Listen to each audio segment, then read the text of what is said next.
اچھا اب ذرا تھوڑا سا کڑوا سوال آگے، بلکہ سارے کڑوے نے شاہ جی، تھوڑا نہیں زیادہ کڑوا ہے، بلکہ یہ زیادہ علمی طور پہ زیادہ کڑوا ہے، آپ کو لگے گا یقیناً، کیونکہ آپ کا سارا دعویٰ ہے بخاری مسلم کا، اس کو بھی ذرا تھوڑا ٹیسٹ کریں نا. پھر اب آپ نے بات کی ہے جی چلو بریلوی آزاد کو چھوڑ دیں، قاری انیف ڈار صاحب اور مفتی الوی صاحب انہوں نے بلکہ یہ میل بھی میسج بھی کیے ہیں انٹرنیٹ پہ، اور ویسے بھی انہوں نے کیا ہے. دو بندے نے جو کدے کدار میری بھی تعریف کر دیں نہیں چاہتے میں انہوں نے اپنے خلاف کر لاں. ٹھیک ہے جی، نہیں وہ دیکھیں بات تو پھر یہ اختلاف والی ہوگی نا.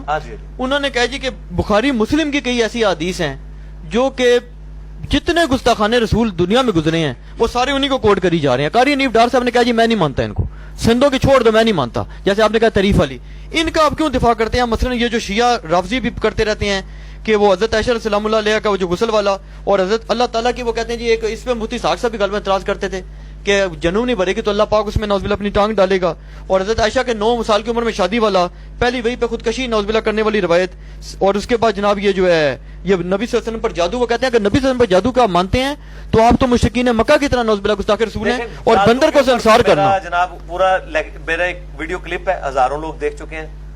کیا نبی صلی اللہ علیہ وسلم پہ جادو والی حدیث صحیح ہے؟ اسی کو آپ رومن میں لکھیں. ایک طرف غامدی صاحب کی تصویر ہے، انیف ڈار صاحب کے استاد، ان کے مرشد، میرے بھی کسی درجے میں مرشد، اور دوسری طرف میری. تو میں نے اس میں یہ سارے جو ان کے عقلی اعتراضات ہیں نا میں نے اس کے جواب دیے. انیف ڈار صاحب میرے لیے قابل احترام ہے، میں نے مطلب ان کی کچھ تحریریں پڑھی ہیں، باقی مجھے ان کا اتنا زیادہ تعارف نہیں ہے.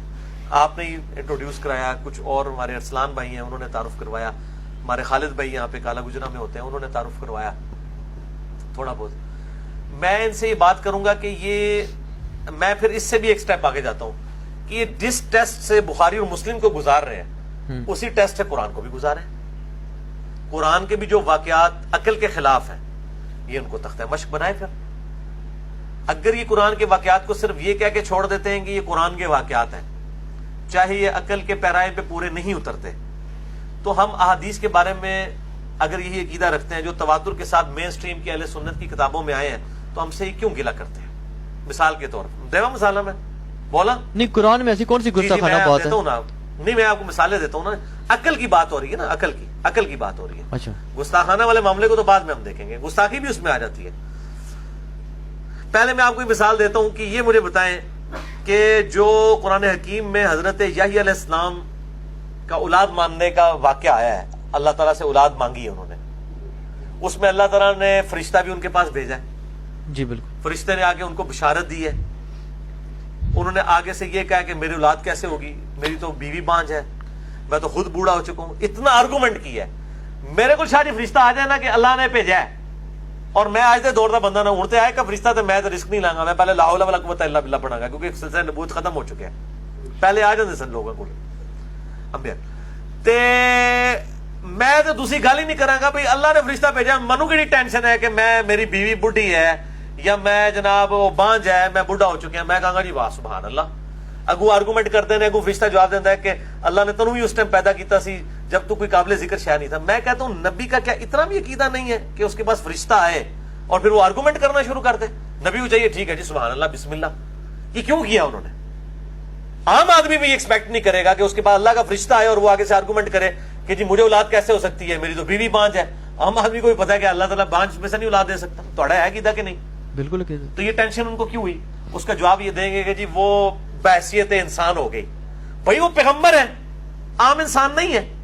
تو کہیں گے ذرا اس وقت یہ غلبہ والا معاملہ ہو گیا، یا کہیں گے ایمان کی مزید مضبوطی چاہتے تھے. تعویلات ہی کریں گے نا. جی جواب دیں گے نا. اس سے بھی آگے چلیں. سیدہ مریم کو آ کے فرشتے نے جبرائیل نے بشارت دی ہے اور کہا کہ تجھے اولاد ہونے والی ہے، ہم اس کو نشانی بنانے والے ہیں. پھر اس کے بعد آتا ہے جب وہ حاملہ ہو گئی پھر کہتی ہیں کاش میں اس دن سے پہلے مر کے مٹی ہو چکی ہوتی. سورہ مریم میں آتا ہے. بھئی کیوں مر کے مٹی ہو جاتی؟ تجھے تو فرشتے نے آگے بشارت دی ہے، تجھے تو جشن کرنے چاہیے کہ تیرا بچہ جو ہے وہ پورے جان والوں کے لیے نشانی ماننے والا ہے. الٹا تو حاملہ ہونے کے بعد تو شکر ادا کر کے وہ بچہ واقعی پیدا بھی ہونے والا ہے. اس کی وجہ کہہ رہی مر کے مٹی ہو جاتی میں اب کیسے منہ دکھاؤں گی؟ بھئی تیرے پیچھے اللہ ہے، فرشتے ہیں بشارت دینے والے. بحیثیت انسان ان سے ہوا نا. یہی واقعہ اگر قرآن کے اندر نہ ہوتا، بخاری مسلم میں ہوتا ہے، ان کا نا دیکھو یار کتنا مذاق اڑا رہے ہیں، اللہ آگے بشارت دے رہے ہیں تو مریم نو پھر بھی یقین نہیں آ رہا ہے نا. دیکھو کڈی مریم دی توہین کیتی ہے، کڈی جیڑی زکریا دی توہین کیتی ہے. مذاق اڑاتے ہیں.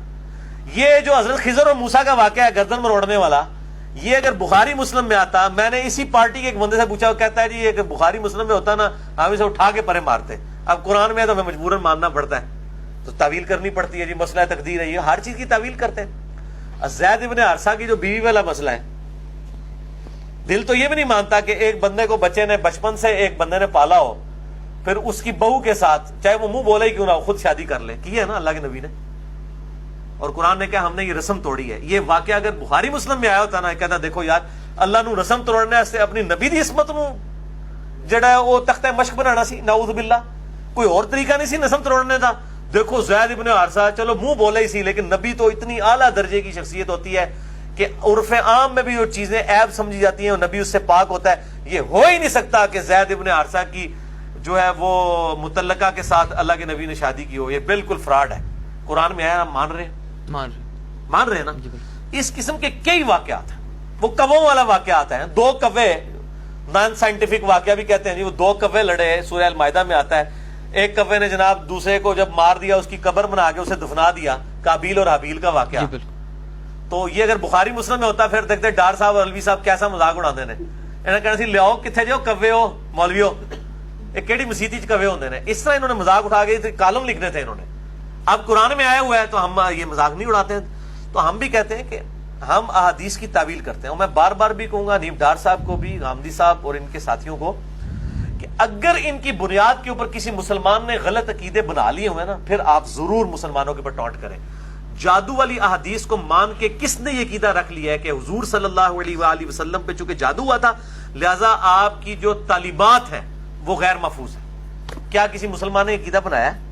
تو پھر آپ کو ٹینشن کس بات کی ہے؟ رہے غیر مسلم, تو غیر مسلم تو قرآن پہ بھی اعتراض کرتے ہیں, تو آپ جواب دیتے ہیں نا, وہ پھر بھی سیٹسفائی نہیں ہوتے.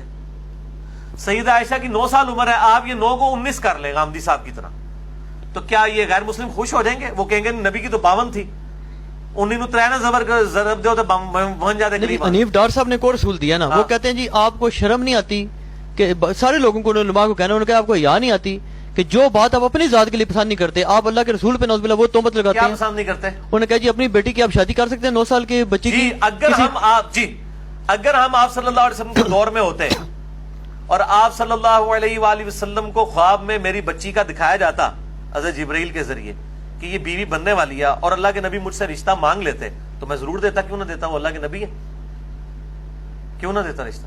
تو وہ کہتے ہیں آج کے جو شیخ الحدیث ہیں ان کو کیوں نہیں دیتے؟ سرکار آج کل تو چھوڑ دیں, حنیف ڈار صاحب سے کہیں کہ آپ اپنے ابو سے پوچھیں کہ ان کی کتنی عمر میں شادی ہوئی تھی اور آپ کی کتنی عمر میں ہوئی, اور آپ نے اپنے بچے کی کتنی عمر میں کرنی ہے, اسی میں 8-8 10-10 سال کا فرق نکل آئے گا. ٹرینڈ چینج ہو رہا ہے. آپ ذرا اپنے دادوں کو دیکھیں نا, ان کی 18 17 سال کی عمر میں شادیاں ہوئی ہوئی ہیں. یہاں 27-28 سال کی عمر میں 30 سال کی عمر میں شادیاں شروع ہوتی ہیں مردوں کی, بچیوں کی تو چھوڑ دیں. ٹھیک ہے, تو ٹرینڈ تھا اس زمانے کے اندر, ٹرینڈ تھا, اس میں کون سا مسئلہ ہے؟ نہیں, اگر حضرت عائشہ سلام اللہ علیہ کی عمر مبارک جو ہے وہ 19-20 سال ہو جائے تو کوئی مان لے, آپ کو اس میں کیا اعتراض ہے؟ ہمیں کوئی اعتراض نہیں ہے کہ بخاری مسلم کے آپ اندھے مقلد ہوئے ہیں. کہتے ہیں جی آپ مان لیں, اس سے آپ غیر مسلم کو اگر خوش کر سکتے ہیں نا تو آپ خوش کر کے بتا دیں. وہ نہیں خوش ہوں گے, وہ کہیں گے 19 کی 52 کے ساتھ پھر بھی ایکویشن نہیں بنتی. حنیف ڈار صاحب کو کہیں 19 میں 30 سال جمع کریں خود سے, پلیز اس کے اندر وہ ایک فیکٹر آف سیفٹی لگا دیں. ہماری انجینئرنگ میں ہوتا ہے فیکٹر آف سیفٹی, ٹھیک ہے, تو اس میں 30 جمع کریں, 49 بنائیں تھوڑی محنت کر کے کسی طریقے سے, 49 کی 52 سال سے ہو جائے نا پھر ٹھیک ہو جائے گا.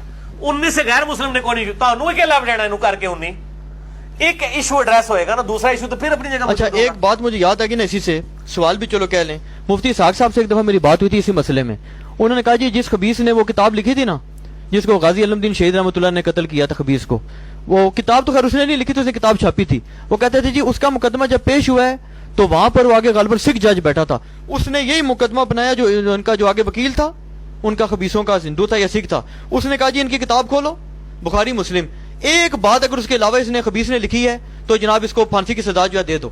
وہ کہتے ہیں جناب وہاں پہ مسلمانوں کے وکیل بھی شرمندہ ہو گئے, انہوں نے کہا یار کچھ باتیں ساری اب آپ نہیں, اس میں ایک آپ کو بھی پکی ہے. آپ کہتے ہیں جی یہ مشاجات صحابہ لکھی ہیں, میں چلو کٹھی کر دی. علماء یہ کہتے ہیں نا, ہم بھی ان کا مذاق کرتے ہیں, آپ بھی کرتے ہیں, کہتے ہیں جی لکھی ہیں تو کٹھی کر دی, تو میں نے کیا جرم کیا؟ اگر یہ ساری اکٹھی کر کے آپ چھاپنے کی جرت رکھتے ہیں, کیا چیز یہ جتنی 12 15 16 20 روایات جو کیوں نہیں اس پہ آپ ایک ریسرچ پیپر لکھنے پہ تیار ہیں؟ بالکل تیار ہیں. آپ ایشو لے کے ہیں کہ ابھی اگر ایشو مسلمانوں میں اٹھا ہے نا, اس کے اوپر مسلمانوں میں کوئی اختلاف اٹھا ہوا ہے, کہ آدھے مسلمان یہ کہتے ہیں آدھے یہ کہتے ہیں. میں ضرور اس کے اوپر بات کروں گا, میں ابھی بھی کر رہا ہوں, آپ کر رہے ہیں, میں نے آپ کو خاموش تو نہیں کروایا, میں نے یہ تو نہیں کہا کہ آپ سیدہ عائشہ پہ بات نہ کریں, ہم بات کرنے کے لیے تیار ہیں. ٹاپک تو اس وقت بنے گا نا جب ایک ایشو سامنے آئے گا. اب غیر مسلموں نے کی ہے, پہلی بات یہ بالکل بات غلط ہے کہ ساری زبانی کلامی آپ کی باتیں ہیں کہ جی اس نے وہ جمع کی ہیں. جمع ضرور کرتے ہیں, جمع تو قرآن کی آیات بھی وہ کرتے ہیں. نہیں, یہ مجھے مفتی صاحب نے بتایا کہ جو یہ سلمان رشدی نے سٹینک ورسز والی کتاب لکھی ہے اس نے تو قرآن کی آیات بھی کوٹ کی ہیں. ٹھیک ہے جی, احادیث میں قرآن کی آیات کے شان نزول والے واقعات بھی کوٹ کی ہیں. کیا وہ اصول محدثین پہ ثابت بھی ہیں کہ نہیں؟ بخاری مسلم سے کوئی واقعہ نکل کر کے ایک بندہ اپنی مرضی سے رزلٹ نکال رہا ہے جو اس میں سے نہیں نکل رہا. ایک تو ہے جو اس میں سے رزلٹ نکل رہا ہے وہ الگ بات ہے. اگر اس میں سے وہ رزلٹ نہیں نکل رہا اور وہ نکال رہا ہے دھونس کے ساتھ کو 2-4 تاریخی روایتیں ایڈ کر کے ضرب تقسیمیں بنا کے, وہ تو قرآن میں زید ابن حارثہ کی بیوی کے ساتھ جو آپ صلی اللہ علیہ وسلم کا نکاح کا مسئلہ ہے وہ قرآن پاک سے آیات ڈھونڈ کے 7 تاریخی روایتیں لگا کے تو ایک ضرب تقسیمیں لگا کے, جس نے علی اجمیری صاحب نے بھی صاحب اور سکر کی بحث میں کشف مجموع میں رزلٹ نکالا ہے. میں آپ سے چیلنجن یہ بات کرتا ہوں کہ کبھی بھی تاریخی جھوٹی روایتوں کو ساتھ جوڑے بغیر بخاری مسلم یا قرآن پاک سے کوئی ایبسولوٹلی ایسا رزلٹ نہیں نکال سکتا کہ جو ہماری عقائد و نظریات کے خلاف ہو. میرا چیلنج ہے کوئی مثال پیش کریں, ایبسولوٹلی کوئی ایک ایگزامپل پیش کریں, ایبسولوٹ. ساتھ جوڑنا پڑے گا لازمی, جوڑے بغیر کوئی رزلٹ نہیں نکلے گا. اب یہ رہا واقعہ صحیح بخاری سے جو پیش کرتے ہیں کہ نبی صلی اللہ علیہ وسلم جب وحی میں ڈلے ہوا تو خودکشی کے لیے جاتے تھے, یہ روایت ضعیف ہے. نہیں, یہ تو غالباً بخاری میں نہیں, بخاری میں ہے لیکن ضعیف ہے. ضعیف بخاری کیسے ضعیف ہے؟ بخاری کی صرف حدیثیں صحیح ہے نا جی. کس کا دعویٰ ہے کہ بخاری میں جو کچھ لکھا ہے 2 گتوں کے درمیان وہ صحیح ہے؟ کیا یہ کسی کا دعویٰ ہے؟ بریلوی جو بندی اہل حدیث, آپ کو تو پتہ ہے, شیخ زبیر صاحب سے بھی آپ ڈسکشن کرتے رہے, کیا جس طرح یہ 2 گتوں کے درمیان قرآن محفوظ ہے, ہم کیا کہتے ہیں 2 گتوں کے درمیان, یہ بخاری پڑھی ہوئی ہے میرے سامنے, یہ بخاری 2 گتوں کے درمیان جو کچھ لکھا ہے وہ صحیح لکھا ہوا ہے. ہم بخاری کی صرف مرفوع متصل صحیح الاسناد جو روایتیں ہیں جو ان کو صحیح مانتے ہیں. بخاری میں جو اقوال موجود ہیں بے سند معلق روایتیں ہیں ان کو تو کوئی بھی صحیح نہیں مانتا. بخاری میں لکھا ہے حضرت عیسیٰ مر چکے ہیں, بریلوی دیوبندی اہل حدیث مانتے ہیں. میں نے مسئلہ نمبر 12 میں روایت بھی بیان کی تھی. اسی طریقے سے بخاری میں جو وہ سویبہ لونڈی کا ذکر آتا ہے جو حضور صلی اللہ علیہ وسلم کی یعنی ان کی پیدائش کی خوشی میں ابو لہب نے لونڈی ذات کر دی تھی جی. وہ جو خواب دیکھا, بے سند روایت ہے, اس کو ہم صحیح نہیں مانتے. احادیث صحیح ہے. اس طریقے سے اس میں بھی جو ہے وہ زہری کہہ رہا ہے فی ما بلغنا, ہم تک یہ بات پہنچی ہے کہ نبی صلی اللہ علیہ وسلم خودکشی کے لیے جاتے تھے. فی ما بلغنا میں انہوں نے سند نہیں بیان کی ہے, زہری تابعی ہے, کوئی وہ صحابی ذکر نہیں کر رہا, یہ مردود ہے روایت.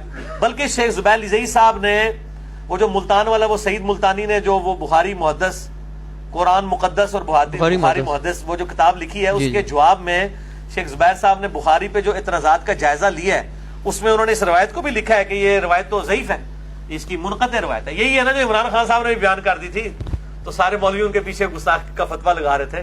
وہ عمران خان صاحب ذرا الفاظ کا چناؤ ذرا سخت ہو گیا تھا نا کہ جی حضور صلی اللہ علیہ وسلم بھی اپنی کاز کے لیے خودکشی کرنے کی کوشش کرتے تھے اور وہ اس طرح کے الفاظ استعمال کیے. روایت تو بخاری کے اندر موجود ہے لیکن ضعیف روایت ہے. بخاری میں صرف حدیثیں صحیح ہیں, اور یہ میرا اپنا نہیں عقیدہ ہے. اہل حدیث جو سب سے زیادہ بخاری مسلم کے دفاع کرنے والے ہیں ان کا بھی یہی موقف ہے کہ بخاری مسلم کی صرف حدیثیں صحیح ہیں, اس میں جو روایتیں ضعیف آئی ہیں بغیر سند کی آئی ہیں ان کی کوئی گارنٹی نہیں ہے. جناب اولا دی کتاب ہی ہے. یہ اس میں ان کا بھی اعتراض ہو گیا جو کہتے ہیں آپ قرآن کو بخاری کو قرآن کی طرح محفوظ مانتے ہیں. نہیں مانتے بھائی, کب کہا ہم نے؟